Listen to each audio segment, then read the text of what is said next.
আজকের পর্ব উত্তর কলকাতা। উত্তর কলকাতার 5টি নিদর্শন জায়গা আমরা ঘুরে দেখব। প্রথমেই চলে গিয়েছিলাম পাঁচমাথা মোড়, তারপরে চলে গেছিলাম জয়কালী বাড়ি, শ্যামবাজার। এই মায়ের অনেক অজানা তথ্য কিন্তু আমরা জানতে পাই। ঠিক তেমনই গতকাল আমি এক তথ্যের সম্মুখীন হলাম। তথ্য বলা ভুল, আমার তো গায়ে সত্যিই কাটা দিয়েছিল যখন শুনেছিলাম শ্রী রামকৃষ্ণ পরমহংসদেব যখন টাঙ্গাই থেকে ঘোড়ায় করে ফিরছিলেন, তখন তিনি মায়ের জন্য কমলালেবু আর সন্দেশ দিয়ে মাকে পুজো দিয়েছিলেন। সত্যি একটি গায়ে কাটা দেওয়ার মতন ঘটনা। তারপরে আমরা চলে গিয়েছিলাম আদি হরিদাস মদক, যেটি 250 বছরেরও পুরনো, সময় ধরে চলে যাচ্ছে।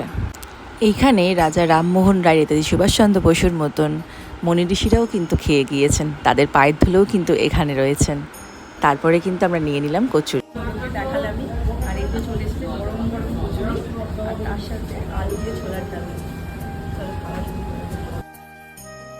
কি অপূর্ব লাগছিল, ওই স্বাদগন্ধ আলাদাই ছিল।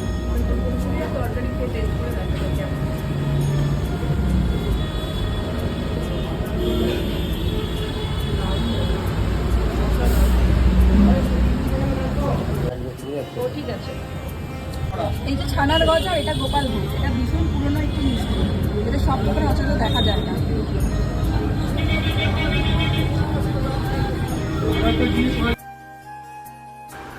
উত্তর কলকাতায় কিন্তু চারিপাশে অলিতে গলিতেই কিন্তু তোমরা পেয়ে যাবে এইরকম অনেক অনেক পুরনো মন্দির। তার মধ্যে আরেকটাও কালী মন্দিরে আমরা চলে গিয়েছিলাম, এটিও কিন্তু অনেক বছরের পুরনো একটি মন্দির।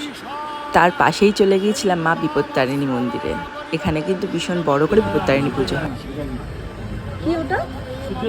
সূর্যনারায়ণ কোণের কি ঠাকুর? মা ষষ্ঠী। আচ্ছা,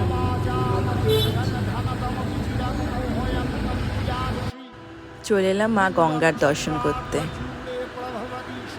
তারপরে চলে গিয়েছিলাম কুমারটুলিতে। কি সুন্দর না? গঙ্গায় গেলে মনটা সত্যিই একদম অন্যরকম হয়ে যায়, একদম শান্ত শীতল করে দেয় মা। 10 বার করিস? তোর নাম কি রে? হ্যাঁ, আদ্রিক। ও দাঁড়া, এবার উল্টো করবে বোধহয়, উল্টো করবে না? ও বাবা, এই মুখে কি নিলি তুই?